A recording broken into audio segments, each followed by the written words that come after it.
Good morning and welcome to Tech 240 for Wednesday, March 17th. Today we're going to shift topics slightly. We're going to stick with motors, but now we're going to switch from talking about DC motors to AC motors.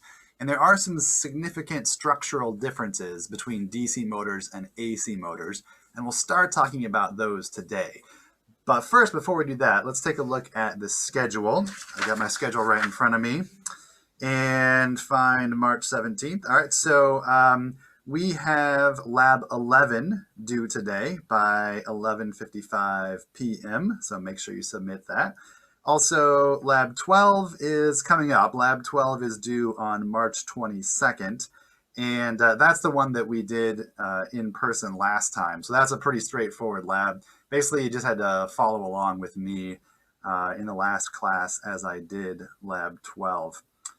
We also see that we have Quiz 3 coming up. Quiz 3 is due on March 21st by 11:55 p.m. And I can tell you that there's nothing on Quiz 3 about the material that we talked about this week. It's all from material that we covered before this week. So you can go ahead and take it. You have all of the material already to prepare you for Quiz 3. All right, so that's the schedule and what we've got coming up. So today, like I said, we'll make the shift from talking about DC motors to AC motors. So just briefly, let's start by thinking about what was DC about DC motors. Well, it was the applied voltage. When we applied a voltage to a DC motor, it had to be DC. So we had to get that voltage from like a power, like a desktop power supply, or a battery, or a solar panel that was also produced DC electricity, or a fuel cell, like a hydrogen fuel cell. All of those devices would produce DC electricity. You may not have convenient access to a solar panel or a hydrogen fuel cell, but those could potentially produce DC electricity. But the thing is, most electric grids in the world are not DC electricity. So if you want to take a motor and you want to just plug it into a wall, it's convenient just to plug something into a wall. You're not going to be able to take a DC motor and plug it into a wall because most electric grids in the world are AC electricity. They run on AC electricity. And I've alluded to the war of currents. I know before, I haven't harped on it, but that was kind of this war in the late 1800s into the early 1900s between Tesla and Westinghouse, who were advocating for AC electricity, versus Edison, who was advocating for DC electricity. And ultimately, Tesla and Westinghouse, their technology won out. And nowadays, all modern electric grids of any substantial size use AC electricity. You could potentially have some small little microgrid that runs on DC electricity. It could be, based on some batteries and some solar panels, and that would work. But for the most part, any electric grid of any significant size, more than like a neighborhood maybe, worldwide is going to be AC electricity. All right, so let's learn about how we can construct a motor that will run on AC electricity. There are a few structural changes that we have to make from a DC motor to an AC motor. The biggest one is what we're going to talk about today. And if you look at the schedule for today, the topic says rotating magnetic fields. So that is actually the biggest structural difference between a DC motor and an AC motor. If you think about the DC motor, the different types of DC motors that we talked about last time, there were several different ways to construct a DC motor in different types, but all of them had a magnetic field that was on the stator, and it was stationary. It didn't move, right? So we had our magnetic field. Maybe it was created by permanent magnets, or maybe it was created by electromagnets, and maybe we can wire them in whatever way we want to. But in all of those DC motors, we always had a magnetic field that sat there on the stator, and it didn't move, right? In AC motors, things are a little bit different. we're actually going to create a magnetic field that itself rotates. So the magnetic field itself is actually going to rotate around the stator of the machine. So we're going to talk more about that today. So to start talking about how you can create this, how you can create a magnetic field that actually rotates around the device, let's switch over to the document cam and start thinking about this. I want to start by actually going back a couple of class sessions and talking about electromagnets. This is an example of an electromagnet, right? It's a coil of wire, and we're going to have current going through it because of our applied voltage. And so we're going to produce a magnetic field. So let's go ahead, may as well take this opportunity to review a little bit. So what is this magnetic field going to look like? We've got the positive side here, got the negative side here. So current is going to be going like this. I may as well draw in the current. So current is going to be going from left to right like this, and then it's going to go in front and then loop around and back, and then in front and loop around and back, in front, loop around and back, over and over and over and over and again. Right? And in reality, this would probably have hundreds, maybe even 1,000 loops or turns on this electromagnet. All right, so it goes around and around and around, and then it comes back to the negative side of the battery. Right? All right, and this is just a DC source, right? We're not making the switch yet. We're going to get there very soon, but right now I'm just motivating this by explaining some principles in DC. All right, pretty soon we'll get there, but this is just a DC source, and so we're just going to get an electromagnet here. All right, so let's go ahead and map out this magnetic field. Remember what hand rule we need to use if we have current going through a conductor. We have the right-hand rule for current carrying conductors. Your thumb goes in the direction of current flow, and you wrap your fingers around the conductor. Imagine this is the conductor. Current's going this way. So I put my thumb going the same way as current, and then I wrap my fingers around, and that gives me the direction of the magnetic field. So in this case, the magnetic field is going up and back and down in front. Right? So it goes up and back and down in front like that. All right, so that's the direction of the magnetic field around this current carrying conductor. I want to know what it is around this electromagnet. So I apply my right-hand rule for current carrying conductors, and I go around this loop. And the current through this conductor is going to go in front of the loop first, and then wrap around and back, and then in front, and then around and back. I know this drawing is a little bit confusing. That's why I'm trying to explain to you what it's doing. It's kind of like I've got a core right here, and the wire is going around in front and then wrapping around behind, and then in front and then wrapping around behind, and then in front and wrapping around behind.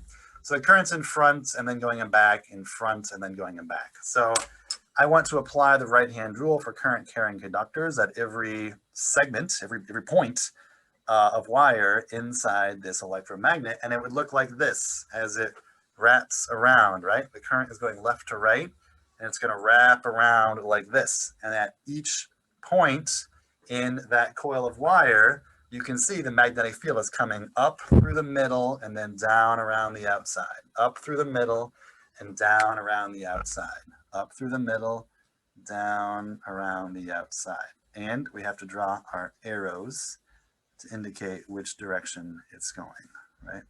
Same thing over here, like that. Okay, all right, so there is our magnetic field from our electromagnet. Now, the question I want to ask you, and I know we've talked about this before, so this is not brand new, but I want to refresh your memory. What happens if I flip the polarity? Here's a hint. An AC voltage is going to flip polarity twice every period, right? So what happens if I have a DC voltage like this and I flip the polarity? What's going to happen? Well, what's going to happen if I flip the polarity? I'm going to have current going in the opposite direction. Current will go through the coil of wire in the opposite direction. And as a result of it going in the opposite direction, my magnetic field is going to be opposite what it was. So instead of I could have drawn this in. This would be the North Pole because magnetic field is going from north to south. So if I were to flip the polarity of the DC voltage source, when I flip it, I'm going to have current going the opposite direction. I'm going to have my magnetic field flip also. So as soon as I flip it, I'll have a north pole down here and a south pole up here. So if I were to flip that repeatedly, I'd have a north pole up here and a south pole down here. When I flip it, I have a north pole down here and a south pole up here. If I flip it again, I have a north pole up here and a south pole down here. So as I flip this, I'm just flipping my magnetic field. All right, so you can start to see how this is going to apply to an AC voltage. All right, let's go another step further. Now I'm going to kind of draw a possible rotor. Now let's draw the stator. I'm going to draw a possible stator for an AC motor. So I'm going to go ahead and draw an AC voltage source. That little squiggly is a sinusoid. That's the symbol for an AC voltage source. And what I'm going to do is draw a coil of wire at the top of the stator, and then I'm going to go around the outside. The rotor would be inside here, and we'll talk about the rotor, probably next class session. Probably not even going to talk about the rotor today. All I really want to get across today is the rotating magnetic field, but we're getting there. All right, so here is a possible, perhaps, stator for an AC motor. All right, so basically I've got two electromagnets on here, right?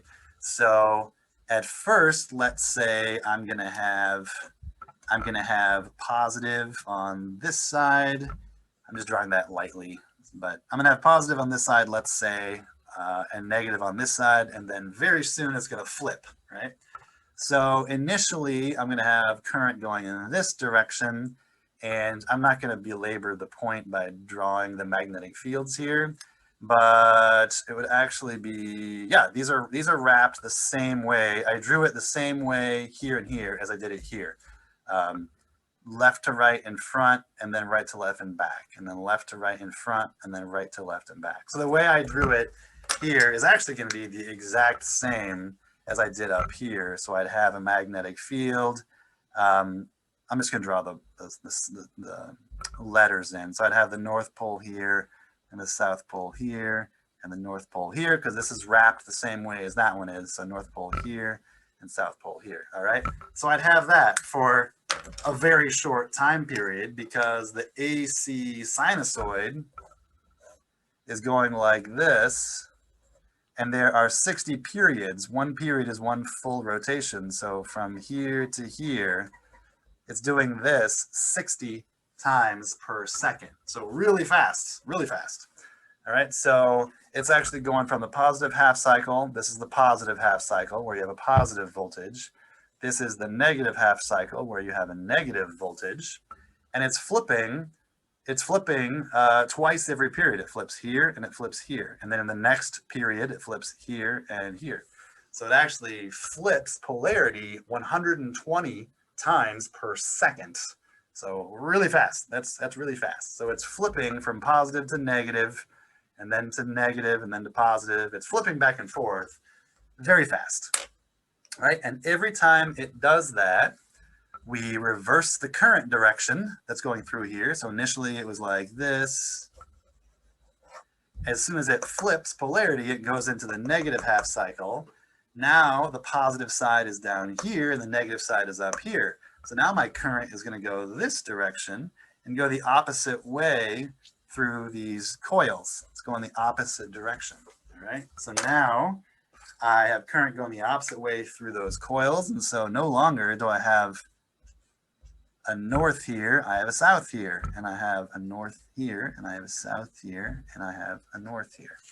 All right, so if I had a rotor, and we're not talking about that today, but if I had a rotor, some kind of a rotor, something rotating, a rotor for my AC motor, and it's inside here, it just experienced a flip in the magnetic field, right? before I had a north pole here and a south pole here, so my magnetic lines of flux were going this way, right, from north to south. Now I just flipped it, so I have a north pole here and a south pole here, so now my magnetic lines of flux are going this way, right? So I just flipped my magnetic fields. And what would happen if you did this in real life? It'd be fine. It would what it would create is what I call a pulsating and flipping magnetic field. It would pulsate as the voltage increases, reaches a maximum, and then decreases. And then it flips, and then it increases in magnitude. That means in absolute value. It would get more negative, and then it would reach a negative maximum, and then it would go back to 0. And then it would flip again, and it would increase, reach a maximum, then decrease, then flip. So I even make a sound effect. Usually it goes wah, wah, wah, wah, wah, like that. It's a pulsating and flipping magnetic field, all right? But a pulsating and flipping magnetic field does not a rotating magnetic field make.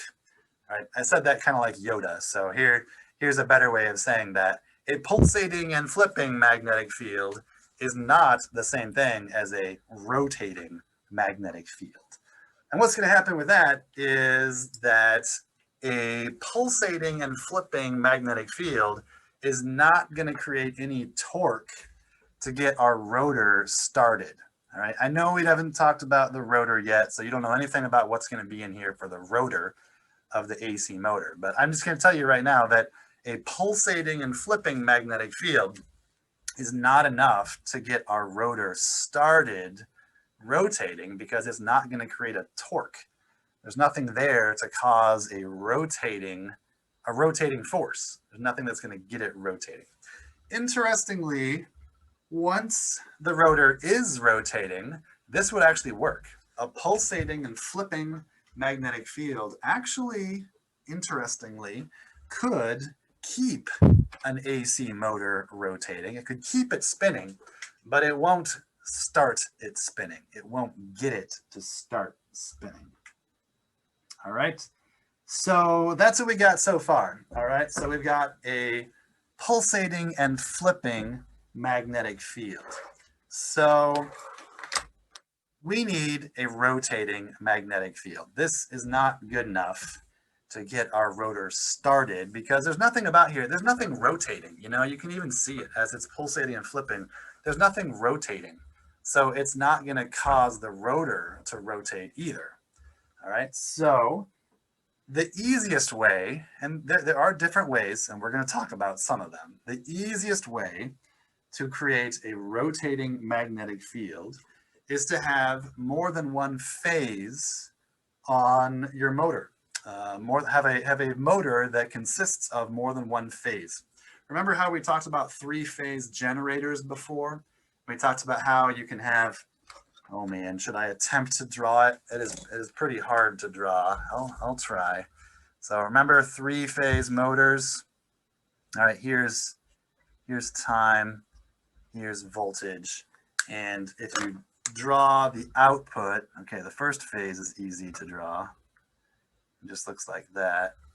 Then every other phase, say blue is phase A. Okay, and then, oh man, this is, I don't know why I agreed to do this, but let's see. This is 90 degrees. This is 180 degrees. So phase B would start about right there. All right, so phase B comes up like this, and then does everything the blue phase does, but after it. So it kind of goes like this. Okay, well, not too bad so far. That's phase B. And then phase C. All right, phase C happens 120 degrees after phase B. It's just offset by 120 degrees from phase B. So looking at the purple curve, there's 180 degrees. That's half of the rotation of the purple phase. So here's 90, so 120 degrees, which is 1/3 of a full rotation, 360, right? 120 degrees is something about right there. So it's going to do everything the purple curve does, but just after it. So kind of like this. Not bad, not bad. Right? This is not easy to draw. I'm not going to ask you to draw this. There are other things later on in this course that I will ask you to draw. Yeah, that's not half bad. This comes up like this. All right, so yeah, that's not half bad. I'm going to leave it like that. So this is called three-phase electricity. We've got phase A, phase B, and phase C. And they're all offset by 1/3 of a rotation. A rotation is 360 degrees. And so a third of 360 degrees is 120 degrees. So if you look at it, phase A crosses 0 right here. Phase B crosses 0 right here. Phase C crosses 0 right here. And from here to here should be 120 degrees.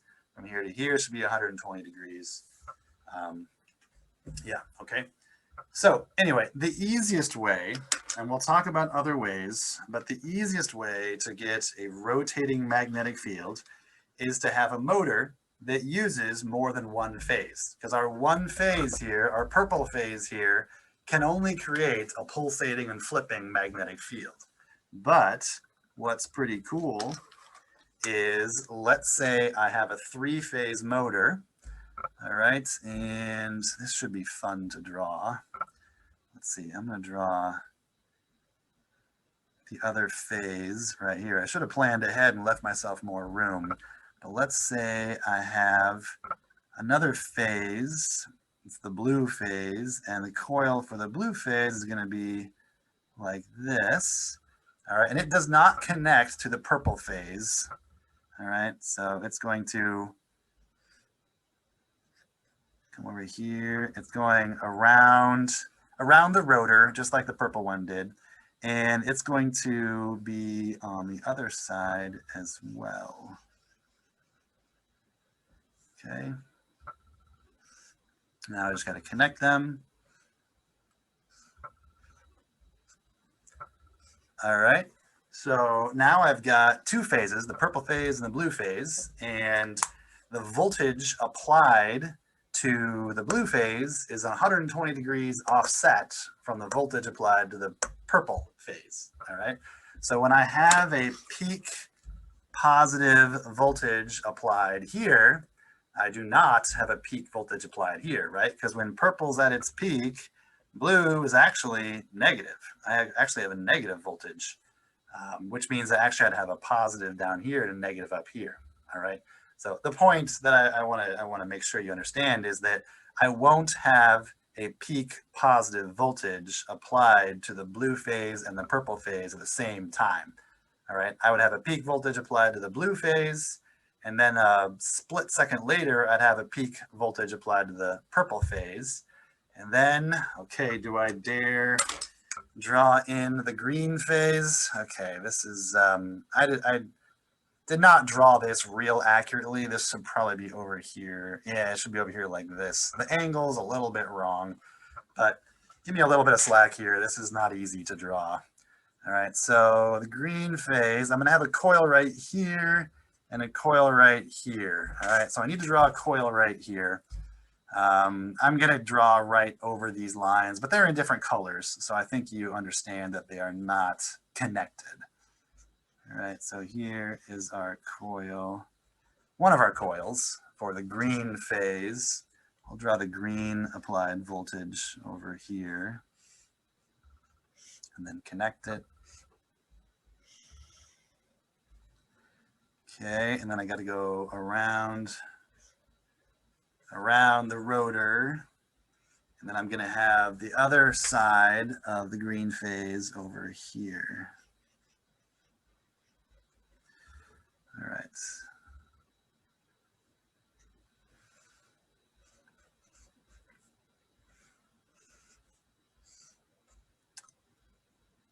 Okay, almost. Okay. That is not the cleanest drawing, but it's not bad. It's not bad. Give me a little bit of grace here because it's It's not easy to draw. So the point I want to make is that we are going to, let's just start right here. So we're going to have a peak positive voltage applied in the blue phase. All right, so we'll have, let's say, if I've drawn these all, and I tried to draw these all wound in the same direction. So what's going to happen is, I'm going to go ahead and get rid of that just so I can talk about it and not confuse anybody. All right, so let's see what's going to happen to the magnetic field in this area, because this is where the rotor is going to be. So what is the magnetic field that is experienced by the rotor?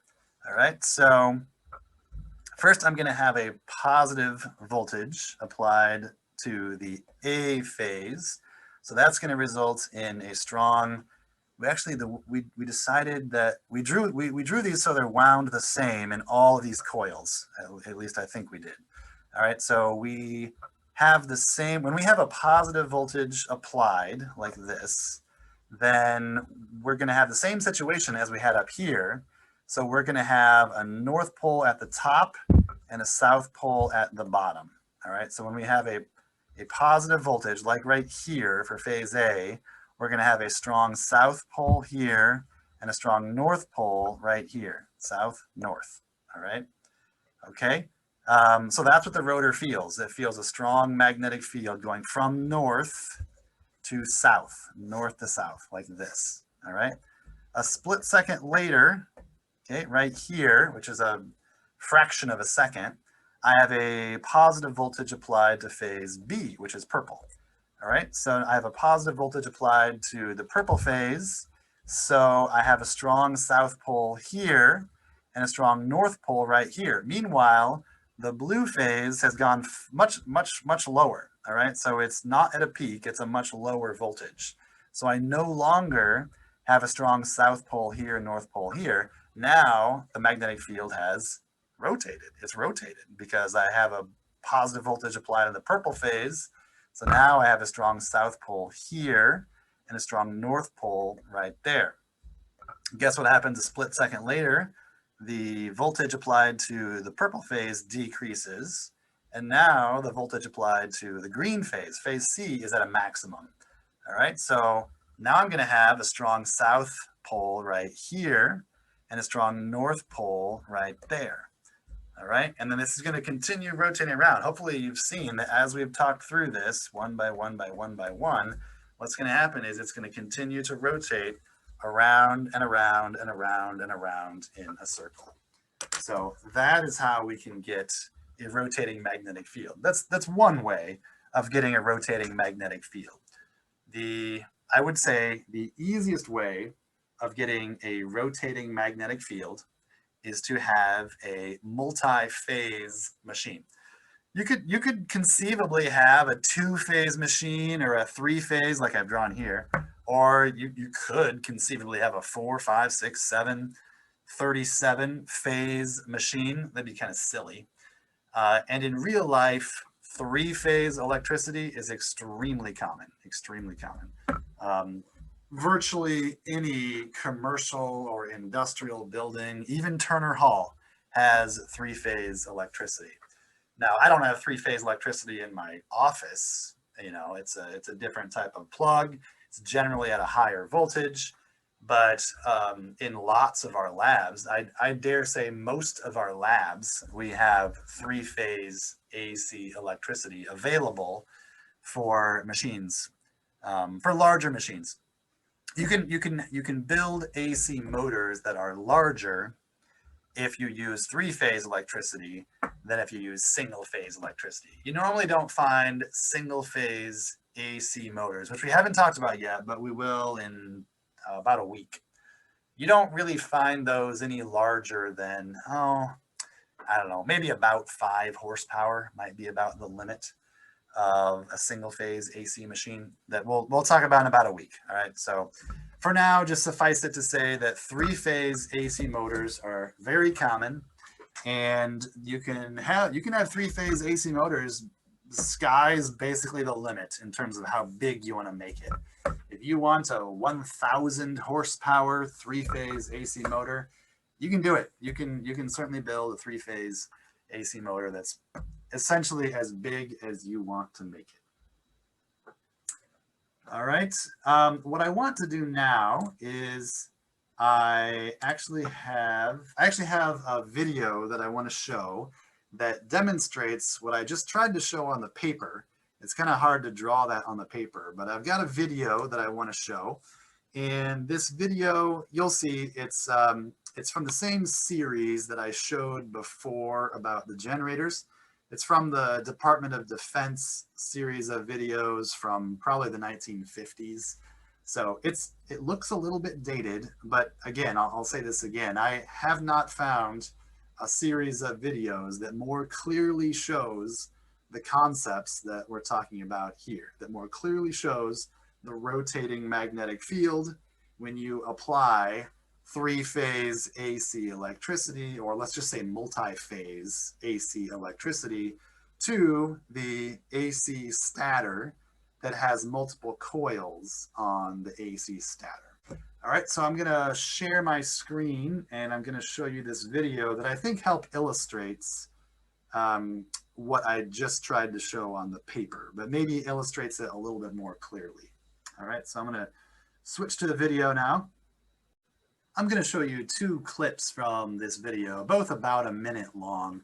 The first one is going to show the rotating magnetic field in a two-phase AC motor, which is very uncommon. Really, the only reason that it shows you this is for illustrative purposes. So this is going to show you a rotating magnetic field in an AC motor with a two-phase input. The current used in this motor is two-phase AC.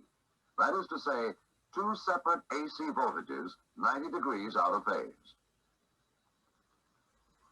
Just as in three-phase motors, the phase difference is used here to energize the field poles progressively, thus causing electrical rotation of the magnetic field. As in all induction motors, the electrical rotation of the magnetic field is a primary objective.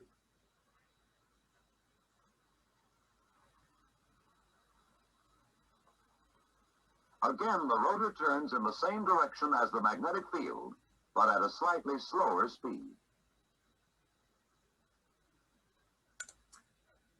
All right, and again, we haven't talked about the rotor of the AC motor yet, so don't worry about that. Just focus on the rotation of the magnetic field. All right, the next one I want to show is from this same video, but actually earlier in the video, I'm going to show the same thing, but for a three-phase AC motor, which is far more common. So we go to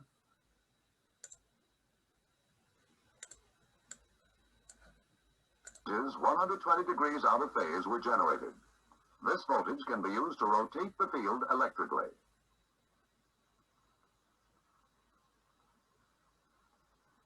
Six magnets set in a circular arrangement represent the field of a three-phase induction motor. These three pairs of conductors, one pair for each AC phase, supply the field. Because of the time difference in the three phases, the poles will be energized in successive order, thus rotating the field electrically. Since the rotating field is cutting the rotor, it will rotate in the same direction as the rotating field, but at a slightly slower speed. I'm going to go ahead and share my screen, and I'm going to cover just the first 5 or 6 slides of AC motors, because we're just going to get started today, and we're just going to talk about the rotation of the magnetic field. And basically the last thing we'll talk about today is how fast is the magnetic field rotating, because that's going to be an important factor when we talk about the speed of AC motors. And we'll also talk about how to reverse the rotation direction of an AC motor. All right, so let's get started. So all we're going to talk about today is the rotating magnetic field. That's the first and most important fundamental piece of an AC motor, and the biggest way that it's different from a DC motor. Next time, in the next class, we will talk about three-phase AC motors. And they are, I think, probably easier to grasp than single-phase AC motors.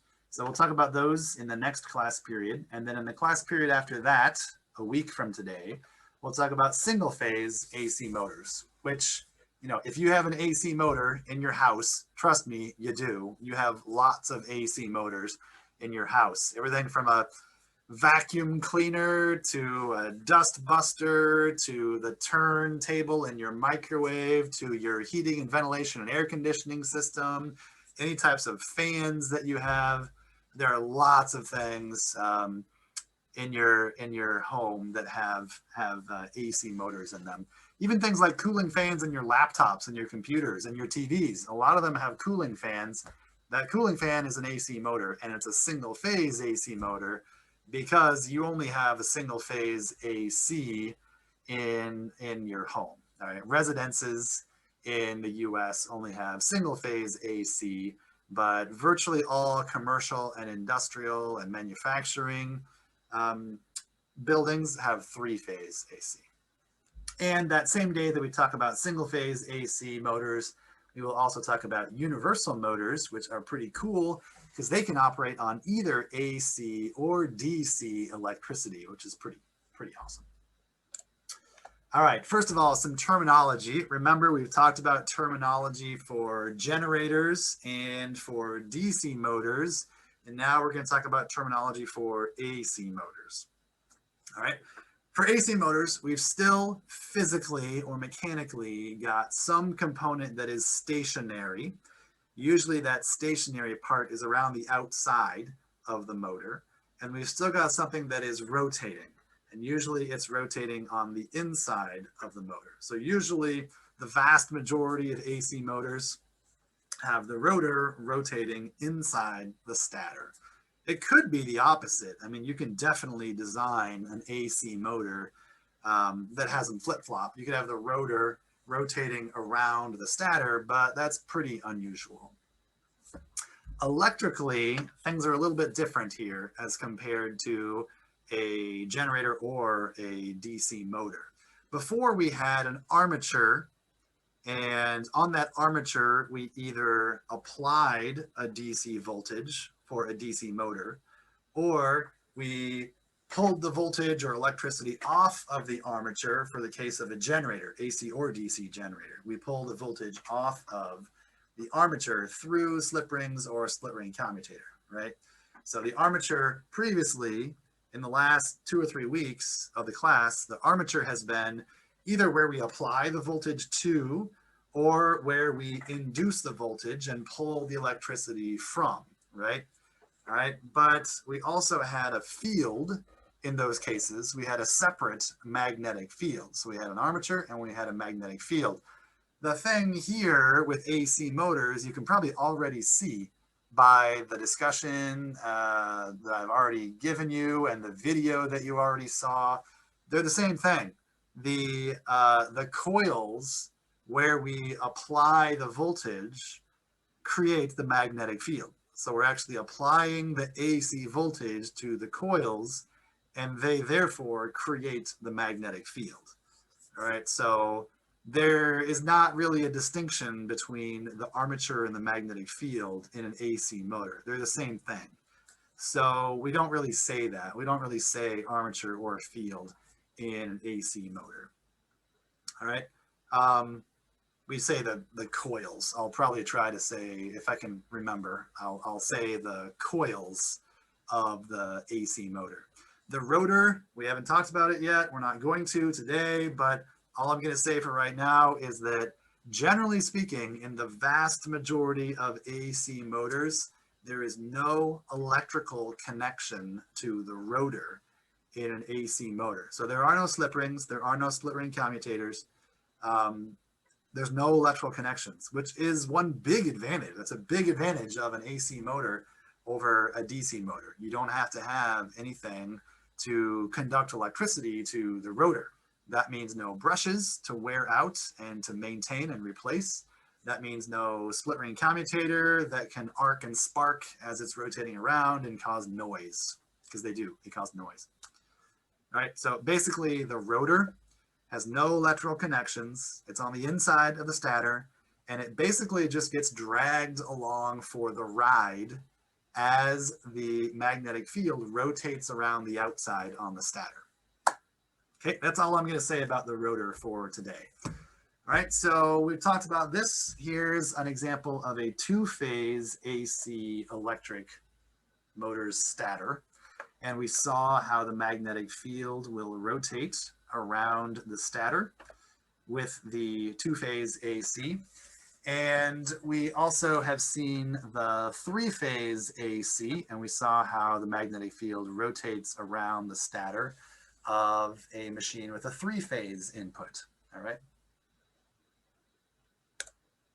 All right, the question we haven't answered so far that is definitely of interest is how fast is the magnetic field rotating around? Because that's going to impact the speed of our motor. All right, and like I alluded to earlier, the rotor is just going to get dragged along for the ride. So if it's just getting dragged along for the ride, then we want to know how fast is the magnetic field that's dragging it along.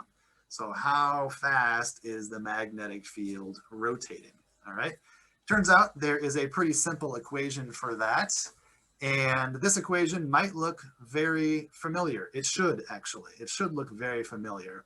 This is very similar to the generator RPM equation. Remember, that was N for generator speed equals 120 F, where F is the frequency output of the generator, divided by P, the number of poles on the magnetic field. All right, this is very similar, but there are some differences. All right, so be careful here. Okay, the first difference is that we call the speed of the magnetic field's rotation. We call that rotation speed of the magnetic field, we call that synchronous speed. All right, it comes from the name of a synchronous motor, which you won't be surprised to learn that a synchronous motor has the rotor operating at synchronous speed, in synchrony. The rotor is operating in synchrony. Maybe I should say in sync. Maybe that would be better. Not to cite the boy band, but just to say that the rotor is rotating in sync with the rotating magnetic field. So the speed of the magnetic field is called synchronous speed. All right, that's what I want you to know. So the synchronous speed is abbreviated S, capital S, and it's equal to 120 times F. F is the frequency of the applied voltage. So normally F is either going to be 60, because it's in hertz. So it's either going to be 60 hertz in North America, or in most other places in the world, it's going to be 50 hertz. All right. And then you divide that by P. And this is a big difference. So be careful here. P is not the number of magnetic field poles. It is the number of magnetic poles per phase. All right. Because we're talking about multi-phase motors. Let me go back a slide. Let's look at this one first. All right. This is a two-phase motor. There's one phase. There's a second phase. And how many total poles do I have on this machine? 1, 2, 3, 4. So how many poles do I have per phase of the machine? Well, there are two phases and there are 4 poles total. So that means I have 2 poles per phase. All right. The other way of doing that, I could have just said, look, here's one phase. This phase is connected to this pole and to this pole. That's 2 poles per phase. And this phase is connected to this pole and to this pole. So once again, 2 poles per phase. Now let's look at this machine over here. It's a 3-phase machine, 3-phase AC input. How many total poles are on this machine? 1, 2, 3, 4, 5, 6. 6 poles. So how many poles per phase? Once again, 2 poles per phase. Or I could just look at this phase and say, oh, it's connected to this pole and it's connected to the one directly opposite it, which is this pole. Same thing with this phase and this phase. I won't point them out, but 2 poles per phase for this machine and for this machine. All right, so if the input frequency was the same, if this is 60 hertz and this is also 60 hertz, then the synchronous speed of both of these machines is going to be the same. Even though one is a two-phase machine and one is a three-phase machine, doesn't matter.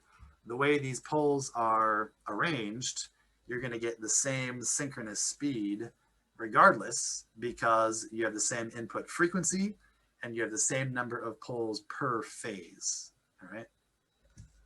All right, so that was an example of a machine that has two poles per phase, but in a little bit, I'll give you an example of a stator that has more than two poles per phase, because there's lots and lots of AC motors that have more than two poles per phase.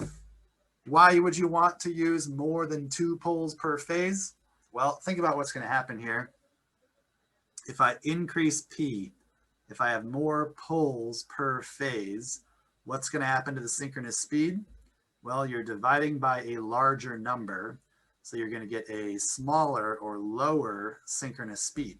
So you're going to get a slower output speed. So you might want a motor that has a slower RPM. If you want a motor that has a slower output speed, slower RPM, no problem. Just use a motor that has a larger number of poles per phase in the machine. All right, so very important here. I almost guarantee that there will be some people who make a mistake about this on the next quiz or the next exam. And I'm going to ask, I can pretty much guarantee you, I'm going to ask you a question where you have to calculate the synchronous speed. I'm really not giving anything away. It should be pretty obvious I'm going to ask that. So there will definitely be a question on the next exam where you have to calculate the synchronous speed. And I can almost guarantee you that there will be people who don't know how to count the number of poles per phase, or don't know that this P represents the number of poles per phase. All right, so you gotta look at the stator and count how many poles are attached to each phase, or look at the total number of poles and divide by the number of phases. Okay. All right, that is as far in the slides as I want to go today. So now I want to show you, like I just said, I want to show you a picture of an AC motor stator where you have more than two poles per phase. Here's a picture of a stator for a AC motor that has more than two magnetic poles per phase. So this is a picture of the stator, and this is a picture of how they are wired. So either way, you can look at either one of these, but I've been showing the physical representation of the stator so far. So let's look at this one first. And it even has the poles labeled with the phases. All right, so I hope you can see this relatively well. This is phase A, and it's a red wire. This wire coil looks red. And then we have phase B, which is a blue colored wire. And then we have phase C, which is an orange colored wire. And then we go back to phase A again, and then B, and then C, and then A, and then B, and then C, and then A, and then B, and then C. So how many magnetic field poles are there per phase? Well, it's not a very hard question. Start here and then work your way around, counting all the A's. 1, 2, 3, 4. So if you were calculating synchronous speed for this motor, you would substitute P equals 4, because there are 4 poles for each phase. You could also count the phase B poles, 1, 2, 3, 4. So there are 4 magnetic field poles per phase in this motor stator. You can also see that by looking at the wiring diagram right here. This shows each of the coils. So that coil might correspond to right here. This coil corresponds to right there. That coil corresponds to right there. And that one to right there. So they're just wired in series. You can see it's the same way, basically, I drew them at the start of this video when I was drawing the coils around the stator. I drew them in series. And that's the same way these would be connected right here. So you can see 1, 2, 3, 4 for phase A, 1, 2, 3, 4 for this phase, phase C, and 1, 2, 3, 4 for this phase, phase B. All right. One other thing that I might show that's kind of related. This is kind of fun. This is kind of, I would say, like a family tree of motors. And as you can see, there are lots of different kinds of motors. So we've covered some of these already. DC motors, we talked about permanent magnet DC motors. We talked about series wound, shunt wound, and compound wound DC motors. We're going to talk about universal motors, we will, in about a week, that can work either with an applied DC voltage or an AC voltage, which is pretty cool. And for AC motors, we're going to talk about a bunch of these, but you know, it's a short course and there's a lot of motors to talk about. So we're not going to talk about every single one of these. We're going to talk about some of them. We're going to talk about multi-phase. That's actually what we're starting right now. Polyphase or multi-phase, which usually means three-phase. So we're going to talk about induction three-phase motors, synchronous three-phase motors. We'll talk about wound rotor and squirrel cage briefly. And then the next class after that, we will talk about single phase AC motors. There are lots of different kinds. So we're only going to talk about a couple different single phase AC motors. We'll get to that in about a week. By the way, this is one of the books that I said was optional. It's optional. It's a good book. It has some very nice explanations in it. I think I mentioned that. Wrong camera. I think I mentioned that at the beginning of the semester as an optional textbook. All right, so that's going to actually wrap up our discussion for today. It was a quick day, only one video today. And the point I really want you to understand is how we get a rotating magnetic field around the stator of an AC motor. And I want you to be able to use that equation for synchronous speed to calculate the synchronous speed of any AC motor. So if I gave you a picture of the AC motor and I told you what the applied frequency was, then you should be able to tell me what the synchronous speed is. Or if I told you how many poles it has per phase and I told you what the applied frequency was, then you can calculate the synchronous speed. And you can manipulate that equation to find different things. If I told you what the synchronous speed was and the number of poles per phase, then you could tell me what the applied frequency is, right? Just by manipulating that equation.